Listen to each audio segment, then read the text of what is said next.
Alright, how's everyone doing today? Hopefully your weekend has gone really well. How's my audio sound? If anybody can report to me how my audio is, it's like one of the hardest things to actually monitor. I work really hard on my hair. Headphones would really mess it up. But not only that, every single time I try to do it sneakily, I inevitably do some sort of loop back and get some sort of echo and make a fool of myself. So if somebody could tell me that the audio is solid, that would be awesome.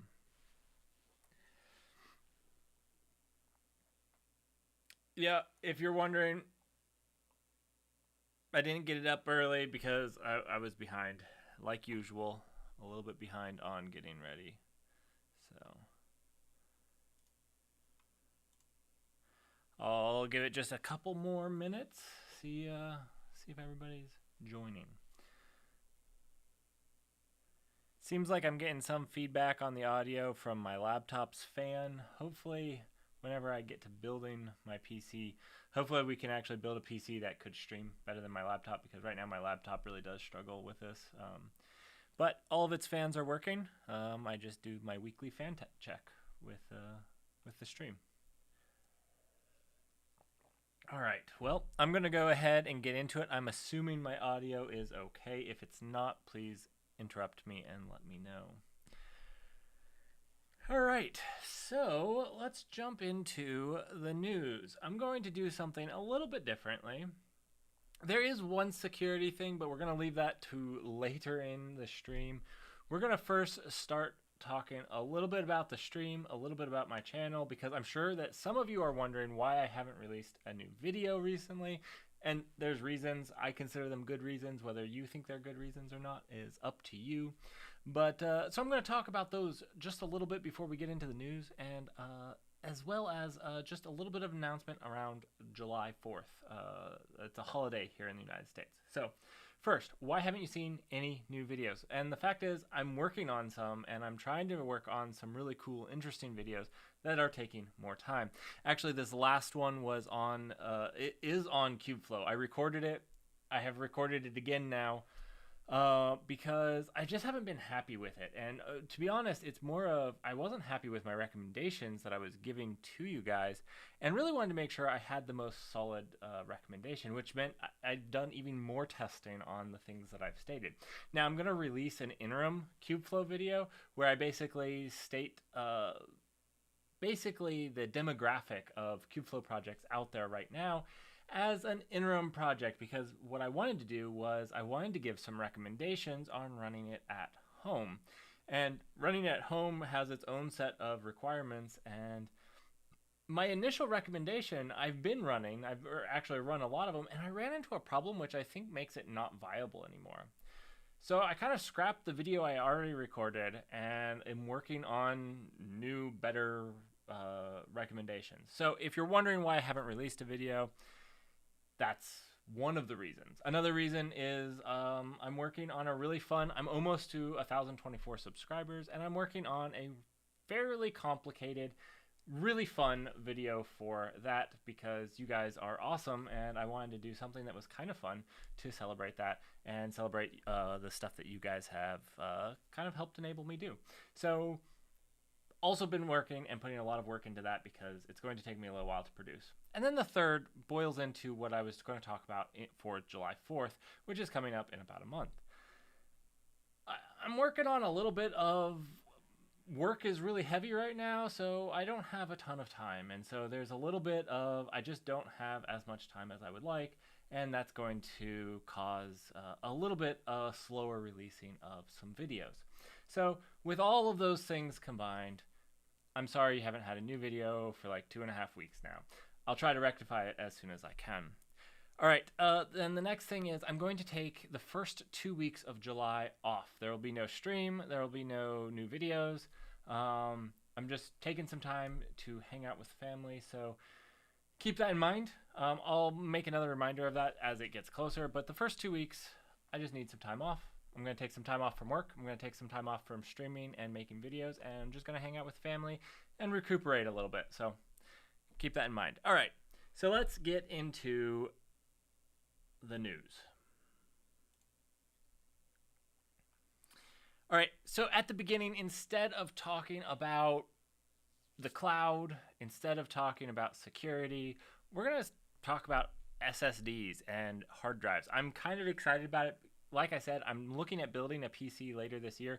It's going to be based off of PCI 5 and all of the latest things, and so I'm kind of excited about some of this hardware that's coming out.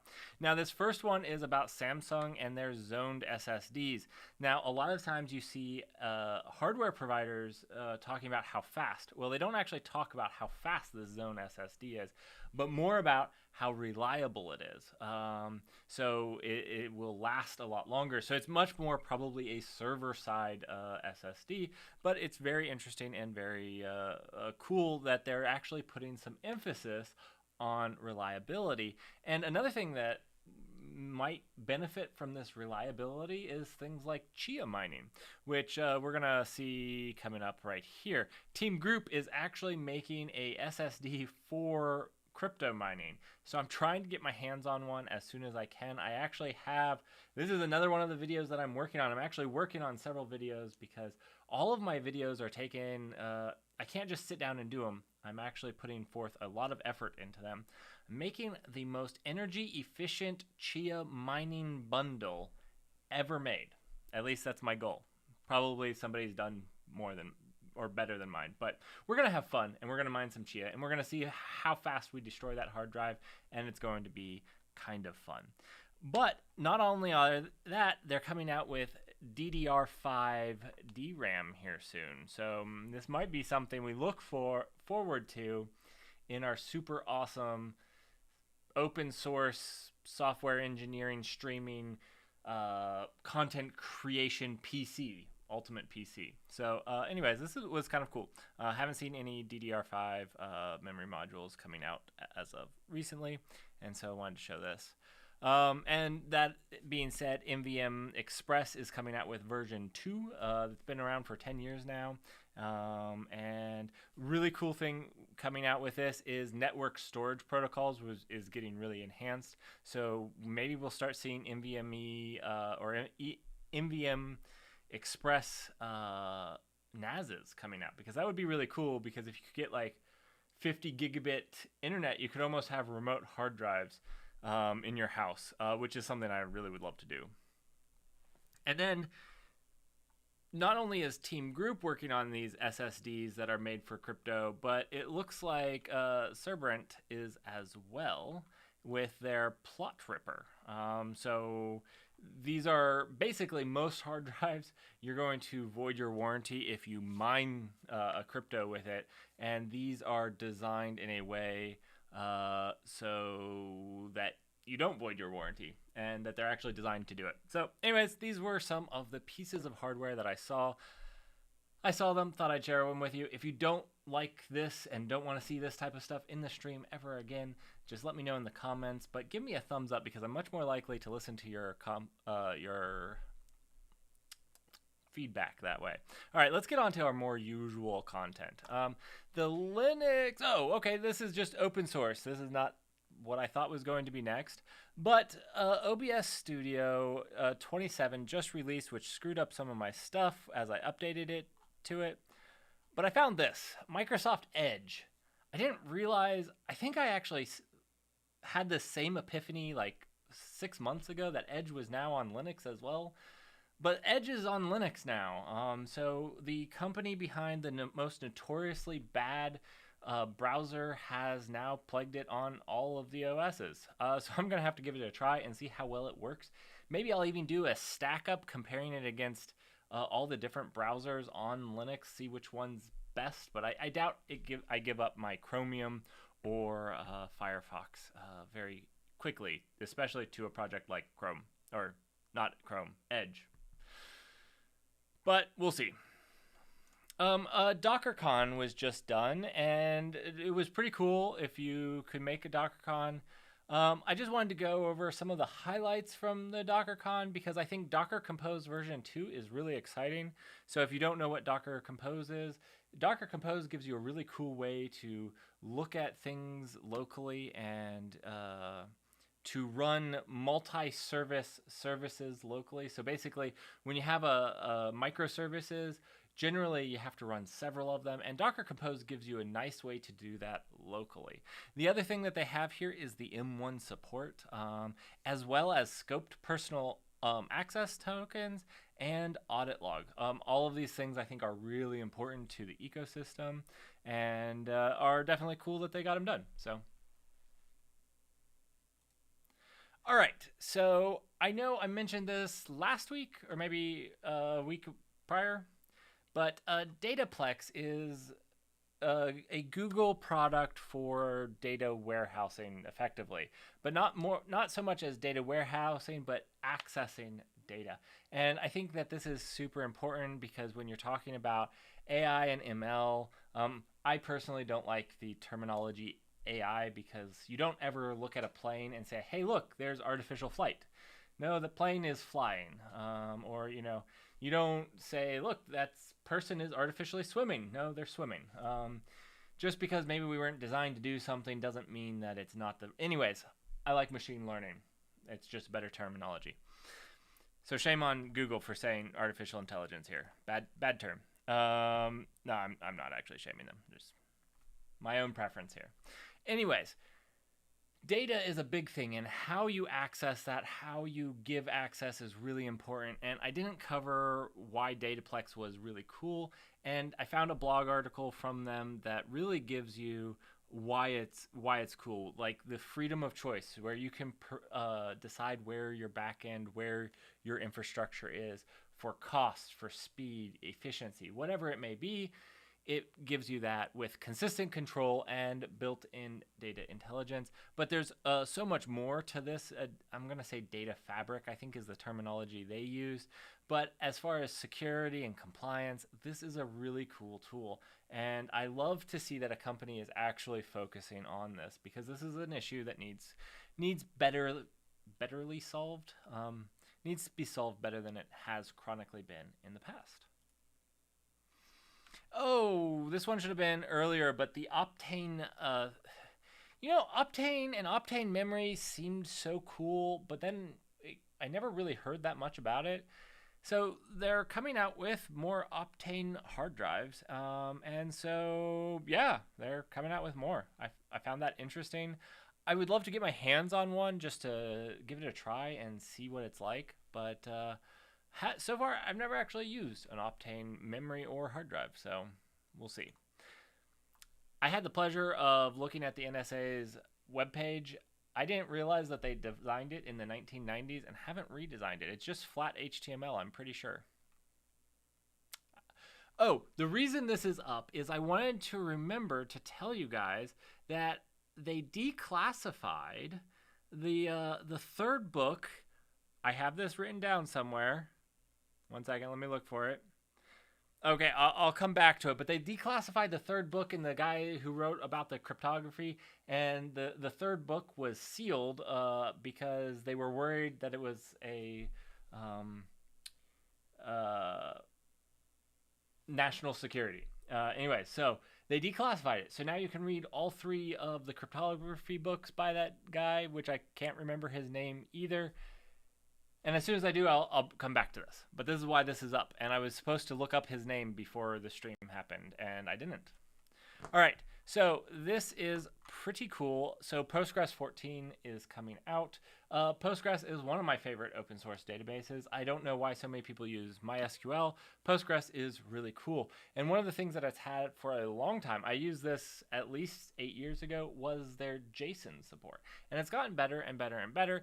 And this blog goes in detail about their JSON support in 14 and what better features it brings to supporting the JSON object in a PostgreSQL database. So if you guys use PostgreSQL, this is definitely worth checking out. If you didn't know that it supported JSON objects, it does, and it has for a while.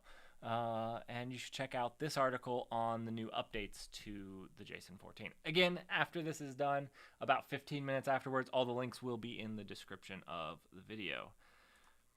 All right, so this was an interesting read, and I read it because most of the time I don't think implementing your own is the right choice, but so often with whether it's be gRPC, like we saw 2 weeks ago, where a group implemented drPC, or now to protobuffers itself,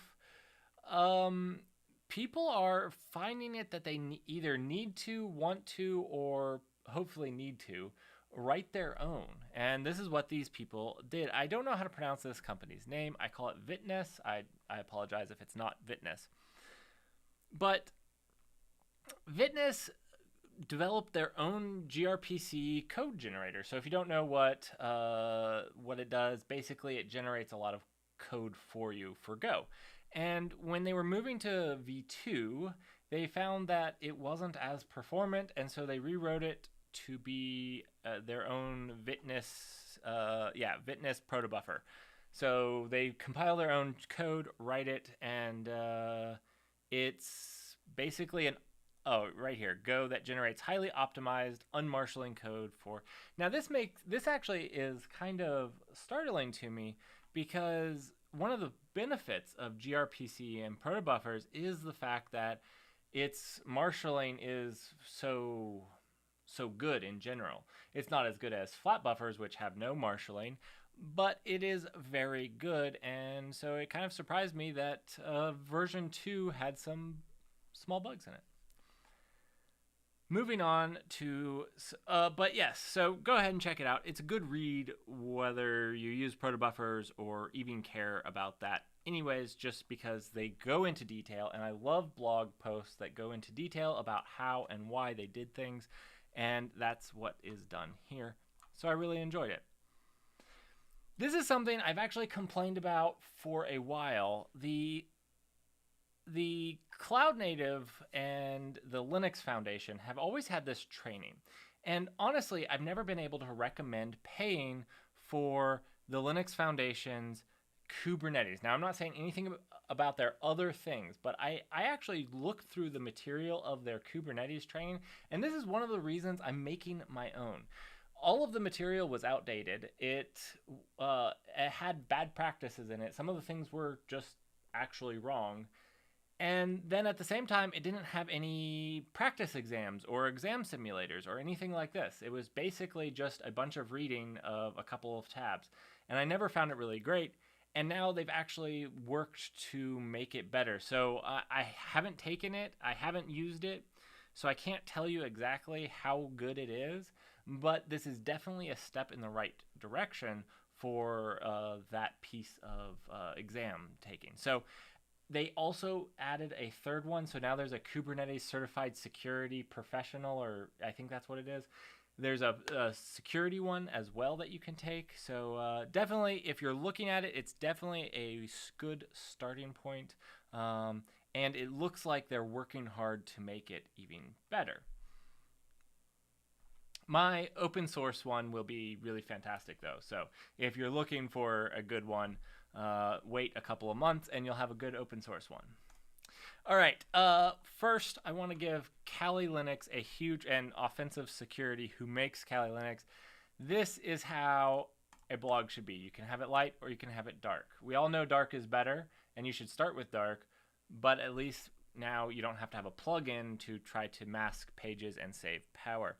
But that being said, Kali 21.2 was released. And so if you're into a little bit of white hat hacking or Kali Linux, it's out there. It's check it out. I don't actually use it a whole lot. I'm not big into that area. So maybe in the future we'll do some stuff on it. But if you're into it, there it is. And it comes with a bunch of updates. So kudos to them. Now we're going to jump into the cloud, which we generally do at the beginning, but I really wanted to talk about hard drives, and so I talked about those. So, cloud, Amazon Sidewalk. I didn't know this was happening. I don't use Amazon or any smart devices because I don't really trust them in my home, and if I did, I would have them on their own separate network on my home network. But did you know that they were going to share your internet? Now, they try to do some peace of mind saying they'll never use more than 500 megabytes. I don't know. I doubt it's any less secure than most people's home internet anyways. My home internet is very secure. I work very hard at that, but I'm not coming from a security standpoint, but a lot of people pay for their internet, so it would be sharing it with your neighbors with something that you pay for. I think it should be opt-in if they were going to do it. It's not an opt-in, it's an opt-out, which I really hate it when they do it the wrong way. All of these things should be opt-in. I have great neighbors, so I would definitely share my internet with my neighbors because I like them a lot. All right. Only serious? Yeah, I'm not a serious hacker. I always want to be, and then I never am. And yeah, so serious hackers use Kali, and probably if you're a serious hacker, you probably knew Kali was out, so I never know if I really should cover this because you probably already knew that Kali was out if it mattered. If it didn't, well, they released a new update. I really wanted to go over more of the things that they released because they actually did release some of the things, but I don't know how much to get into those. Let's jump into the clickbait for this week.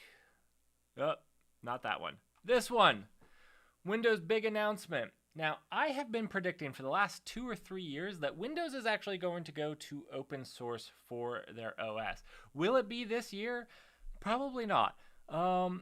But I do think that they probably will eventually in the future. I think it makes sense for them and their business model. Their business model is shifting away from selling to consumers, especially for their OS. Now, if you're talking about their enterprise servers, I'm not talking about that.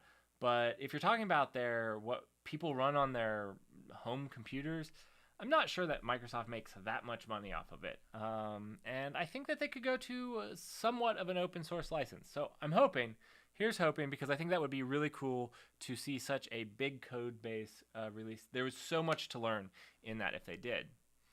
Here's another sad thing that Microsoft did is the blockchain died. And I meant to talk about this last week. Somehow it fell off, but they actually shut down the Azure blockchain service.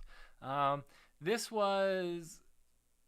is kind of sad. I thought that it was cool. Now, there is another service that you can go to that is compatible. So if you were using this, you can go to it. I actually had half of a video worked out on this when they made the announcement, which made me really sad because basically all that work down the train.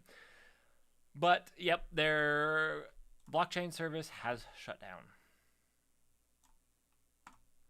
And then they did release C++ 20 extension into Visual Studio 2019. Really cool. I love how C++, this is more for me about how C++ has progressed into the modern ages. A lot of people complain about C++ not being able to write safe code. Did you know that you can write unsafe Rust? There's actually an unsafe keyword. You can manipulate raw pointers if you like. And while you can still write unsafe C++, and C++ has baggage of being a very old language, you can actually write very safe C++. I'm a huge fan of Rust, but I also really like C++, and I really loved where it's come from C++ 11 to C++ 12. It will always hold a little bit of a dear place in my heart. So good job to the C++ team. Awesome. All right, so the Lambda extension API for AWS has been released into general availability. So you guys, if you have been using it or have been looking into it, it is now considered GA, and so you're more than welcome to use it to your heart's content and pay for it. That's what AWS wants. All right, so this blog article, I think more people that run on Kubernetes need to read and understand. Actually, I think that things like this would be great to be in the Kubernetes exam. I don't know how exams are supposed to be. So when I took the CKA, the Kubernetes Certified Admin, I forget what it's called. Anyways, whenever I took it, it was more about how fast I could use kubectl. And for me, that's not how good I was at Kubernetes or the concepts or things like that. It was really just how fast, to the point of aliasing out the commands so that I could type them faster. So I really don't have a good example of how an exam should be given to actually assess somebody's ability with it and not just their speed at doing certain things. That being said, I don't think that the exam's a terrible thing. If you passed it, you obviously know a certain amount of Kubernetes. But I really think some practical stuff is much better. And this is where this comes in. And I think this article, everybody that's doing Kubernetes should read. And it's all about autoscaling. But what's best is it's not just talking about, scaling your pods, whether you have the vertical pod or horizontal pod autoscaling, but it's also talking about cluster autoscaling, and what can and does go wrong when scaling. So it's a pretty good in-depth article. If you run in Kubernetes, it's at least good to read, to go over and get your brain juices working on the different ways that this can go wrong, how to mitigate those, and how to implement autoscaling at a really good level. Yeah, I mean, don't get me wrong. I try not to sit out here and slam any one group or people because everybody works really hard, and that's not really my goal. My goal is to spread awareness to these projects and the things people are doing and really just help them out. But the CKA exam has been notoriously bad. Now, I know that they've, in the past little bit, been trying to work on some of this, but it was, how fast can you use kubectl? And really, when I went to take it, I learned so much about kubectl. I'm better at using kubectl than I ever did. But really, it didn't help me in doing that. I wrote parts of a Kubernetes as a service for SUSE. And I did that well before I got my CKA. And so I knew very much in detail how to manage a Kubernetes cluster, how to scale one, how to all of these things in great detail. And trying to pass the CKA was still a challenge because it was like, well, you have to be really fast at kubectl. Never have been. I'm not fast at anything. I'm not really fast at much. But that's what I found the test to be really. And maybe it was just because I didn't struggle with the other things. etcd problems didn't faze me because I've dealt with etcd problems a lot. Anyways, this article on scaling should be a must read for anybody that's going to use a Kubernetes cluster. Kudos to this person. It's a great article. All right, so Terraform has a new apply user interface for Terraform Cloud. I don't use Terraform Cloud, but if you do, you might have been greeted with a new interface, and that's because they're trying to make it a little bit easier to parse the UI. So I thought this was cool. Maybe I'm going to send them an email and say, hey, can I try out their Terraform Cloud, and I can give you guys like a hands-on. Yeah. Talking about open source, I did find this CVE with holes in endpoint size validation. So this is another CVE in the Kubernetes project. It was rated as low. That's why I didn't do it at the beginning of this. It's not that big of a deal. And if you don't understand low means it's not at risk of being. It basically means you need like a misconfigured cluster already to then be vulnerable to it. But it's good to know about these things, and I wanted to bring it up. It also has already been patched, so it was only opened up like 19 days ago, and it was patched in like 2 days. So kudos to the Kubernetes team. They did a fantastic job of getting that patch out quickly. Cool article from Redhat here about operators. Now, I've always said that operators, you got to be careful with operators, and I've seen a lot of people misuse operators. So if you don't know what Kubernetes operator is, I'm going to make a video on that, I promise, and it's probably going to be here soon because it will be an easy video to make. An operator in 30 minutes. But one of the things that I've also seen is operators abused in what they're supposed to be doing and what people do with them. Anyways, that being said, there's these applications I like to call an application of operators. If you think of OpenShift, if you think of Rancher, these applications are actually applications of operators. That's how they run and that's how they work. And so if you look at OpenShift, I think that itself is like 20 or 30 operators alone. And that being said, this is a great article on what operators bring to the table and why it's important to Kubernetes. Now, I actually don't believe that it's paramount to Kubernetes, but that being said,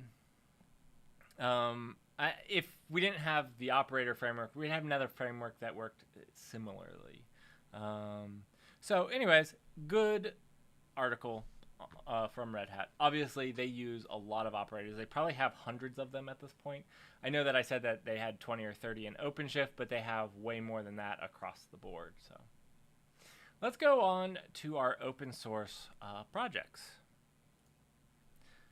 All right. So this first one, I think we've talked about it before, is Argo Flow. Argo Flow is Argo CD manifests and everything for, it's an Argo CD deployment of Kubeflow. So if you're trying to do a cloud deployment, then this is the solution to use. I don't actually use it for my home deployment because it makes it a little bit more complicated and isn't really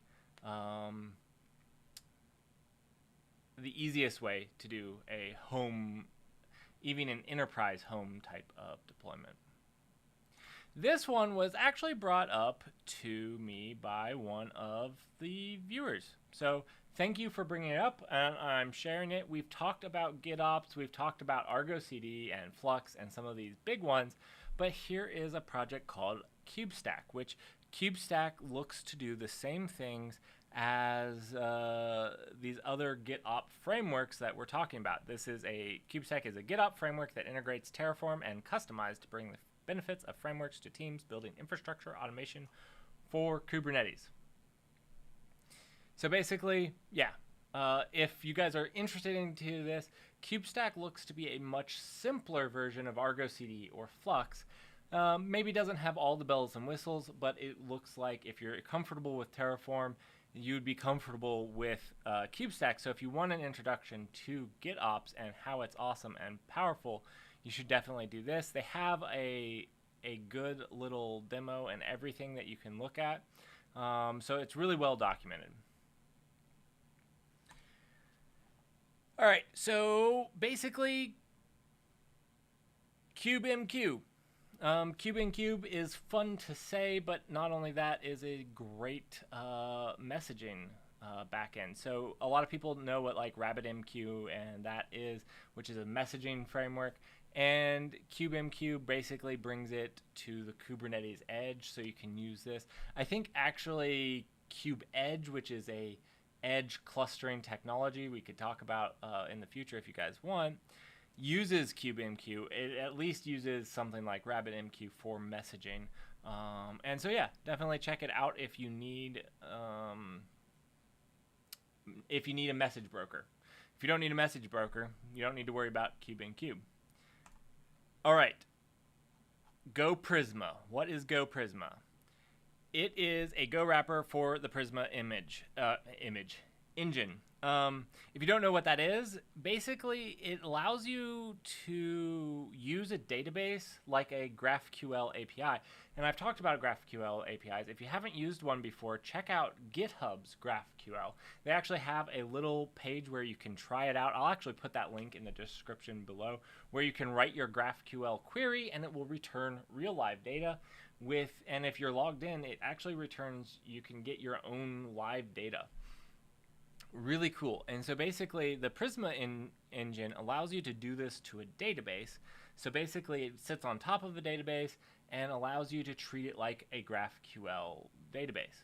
And so this is just a Go wrapper for it, and it allows you to use it in Go. I thought it was really cool. I love GraphQL, and definitely check it out if that's interesting to you. All right, guys, that is it for me today. I hope that you have a fantastic week. I hope that your week is really great. Remember, the first 2 weeks in July, I won't be streaming and I won't release a video either. Taking some time off to recuperate. We've been busy. I have some really big projects that I'm going to release before then. You have my word on that. So you'll have some good videos to watch during the downtime. And hopefully I'll come back re-energized and ready to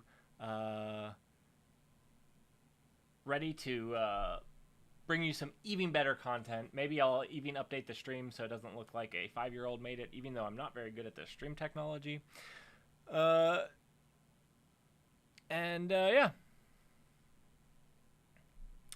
I look forward to seeing you guys next week, and I hope that you guys have a fantastic rest of your week, or start to your week.